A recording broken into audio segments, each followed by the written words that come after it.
ابھی ہر جگہ پہ ہم سنتے ہیں بدعت بدعت بدعت. اب آج اتنی بڑی بدعت میں بتانے جا رہا ہوں جس کی وجہ سے اسلام کی جڑوں کو کھوکھلا کیا جا رہا ہے. اسلام کے اندر تفرقہ بازی کی جا رہی ہے. اسلام کو ٹکڑا ٹکڑا کرنے کی کوشش کی جا رہی ہے. اور آج اسی بدعت کی وجہ سے اتنی بڑی بدعت ہے کہ اس کی وجہ سے جو ہے مسلمان سے لڑ رہا ہے. یہاں تک کہ منافقت کو بہت تقویت مل رہی ہے. بدعت وہ کون سی بدعت ہے؟ تو یہ یاد رکھو، آج لوگوں کا ایک ماننا بن گیا ہے، ایک اعتقاد بن گیا ہے. یہ صرف لوگوں کا عمل نہیں رہ گیا بلکہ لوگوں کا ایک اعتقاد بن گیا ہے کہ جب بھی آپ کوئی کام دیکھو تو آپ جو گئے اس کام کی دلیل حدیث سے ڈھونڈو. آپ کوئی کام کر رہے ہو، وہ کام کا ثبوت کیا اللہ کے رسول نے وہ کیا تھا، کیا حدیث میں وہ ہے، کیا قرآن میں وہ ہے. اس طریقے سے لوگ آج کوئی بھی نیا کام دیکھتے ہیں اور لوگوں کو ایسا لگتا ہے نیا ہے، تو آدمی کیا کر رہا ہے؟ وہ کیا پوچھ رہا ہے؟ کیا اللہ کے رسول نے یہ کام کیا تھا؟ چاہے وہ دینی کام ہو یا دنیاوی کام ہو، سوال کیا کر رہا ہے؟ کیا اللہ کے رسول نے یہ کام کیا تھا؟ کیا قرآن میں یہ کام آیا ہے؟ کیا حدیث میں یہ کام آیا ہے؟ تو یاد رکھو یہ بہت بڑی بدعت ہے. یہ بہت بڑی بدعت ہے. یہ جو ہے آپ کا کوئی نیا کام ہے اس کو سولو کرنے کا طریقہ یہ نہیں ہے. صحابہ کرام کا طریقہ یہ طریقہ نہیں تھا. صحابہ کرام جب کوئی ایسا نیا کام سامنے آتا تھا تو صحابہ کرام یہ دیکھتے تھے کیا اللہ کے رسول نے ایسے کام سے منع فرمایا گئے، کیا اللہ کے رسول نے ایسے کام سے روکا گئے، کیا اللہ کے رسول نے ہم کو اس کام سے منع کیا گئے.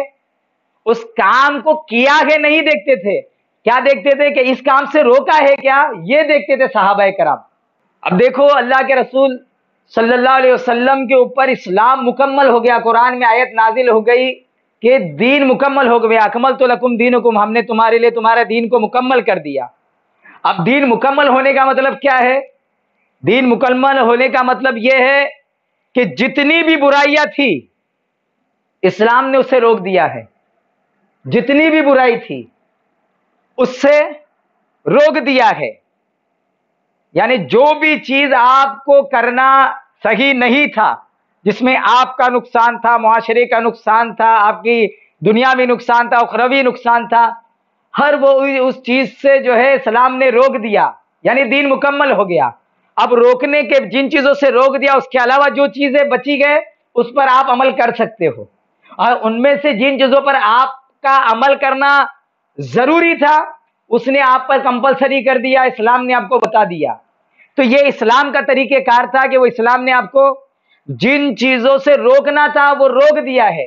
اب اگر کوئی کہے کہ اسلام نے کچھ چیزیں ایسی ہے کہ اس سے جو ابھی تک روکا نہیں ہے، تو وہ یہ کہنا چاہ رہا ہے کہ اسلام ابھی تک مکمل نہیں ہوا. جب قرآن نے کہہ دیا کہ دین مکمل ہو گیا، مطلب ہر وہ برائی ہے جس کا بیان قرآن و حدیث میں آ چکا ہے، کہ کوئی ایسی برائی نہیں ہے جس کا بیان قرآن و حدیث میں نہ ہو. تو ہر برائی سے روک دیا ہے. تو اب جب کوئی نیا کام آئے گا تو ہم کیا کریں گے؟ تو ہم یہ دیکھیں گے کہ اللہ کے رسول نے منع تو نہیں کیا اس کام سے، اللہ کے رسول نے روکا تو نہیں اس کام سے. اگر قرآن و حدیث نے روکا ہے اس کام سے تب پھر تو وہ کام کرنا درست نہیں ہے بلکہ وہ غلط کام ہے.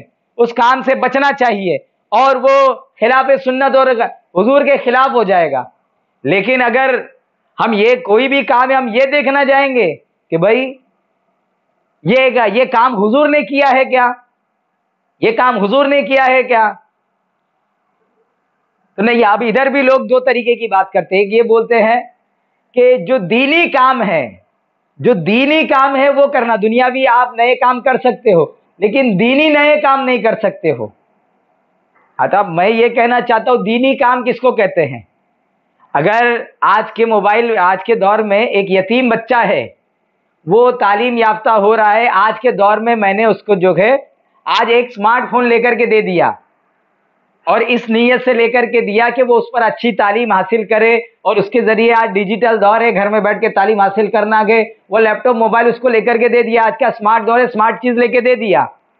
تو اب اس کے اوپر اچھی نیت سے دیا تو مجھے ثواب ہے. لیکن اب اگر کوئی کہے گا کہ یہ چیز دین میں نہیں ہے، ارے اچھی چیز سے دیا جس پہ ثواب ملتا ہے وہ دین کا کام ہے. جس پر نیکی ملتی ہے وہ دین کا کام ہے. تو اب ہم یہ دیکھنے جائیں گے کہ اللہ کے رسول نے کسی کو لیپ ٹاپ دیا تھا کیا؟ اللہ کے رسول نے کسی کو اسمارٹ فون دیا تھا کیا؟ وہ نہیں. ہم یہ نہیں دیکھنا چاہیں گے. ہم دیکھیں گے اللہ کے رسول نے جو کام منع کیا تھا وہ منع کیے ہوئے کاموں میں کہیں یہ داخل تو نہیں ہے. ہاں اگر میں کسی کو جو ہے بہت ایک آدمی آیا بولا میں بہت جو ہے پریشان ہوں, جو ہے بہت ٹینشن میں ہوں, اور ٹینشن فری کرنے کے لیے میں اس کو شراب کا گلاس دے دوں, تو ہم دیکھیں گے اللہ کے رسول نے تو شراب حرام کی ہے, یہ حرام ہو گیا. لیکن اللہ کے رسول نے جو ہے وہ چیزیں دینے سے منع کیا ہے کہ نہیں, تو اب وہ جائز ہوا. اور صحیح کام کے لیے استعمال کرے گا تو ثواب ہے, اور غلط کام کے لیے استعمال کرے گا تو یہ بہت بڑی دین میں ایک بدعت آئی ہے کہ کوئی نیا کام دکھے, چاہے دینی ہو دنیاوی ہو, کیا کر رہے ہیں وہ کہہ رہے اللہ کے رسول نے کیا تھا کیا؟ یہ سوال بالکل غلط ہے. اللہ بہت ساری چیزیں نہیں آئے گی, پیدا ہوگی, وقت اور حالات کے اعتبار سے دین میں استعمال کیا جائے گا. لوگ حج کو جانا دین کا کام ہے, پیدل جانا زیادہ ثواب تھا, لیکن آج لوگ پلین سے جا رہے ہیں. تو اب جو ہے اب جو پلین سے کوئی کسی کو نیکی کے لیے پورے پلین کا خرچہ اٹھائے تو اس کو ثواب نہیں ملے گا کیا؟ تو ثواب ملے گا. تو ثواب کی نیت سے اگر کسی کے پلین کا خرچہ, آنے جانے کا خرچہ اگر کوئی اٹھا لے اور کسی کو عمرہ اور حج پر بھیجے تو اسے ثواب نہیں ہے کیا؟ ثواب ہے. تو پھر وہ دین کا کام ہے کہ دنیا کا؟ تو وہ تو دین کا ہی کام ہے. لیکن بات یہ ہے کہ بات کو شیطان نے جو ہے لوگوں کو دین کے نام پر, احتیاط کے نام پر اور بدعت کے نام پر تلبیس ابلیس کیسی چڑھائی ہے, اپنا رنگ کیسے رنگایا ہے, وہ سمجھنا پڑے گا. تو اللہ رب العزت یہ بہت بڑی بدعت ہے, اس سے بھی بچنے کی توفیق عطا.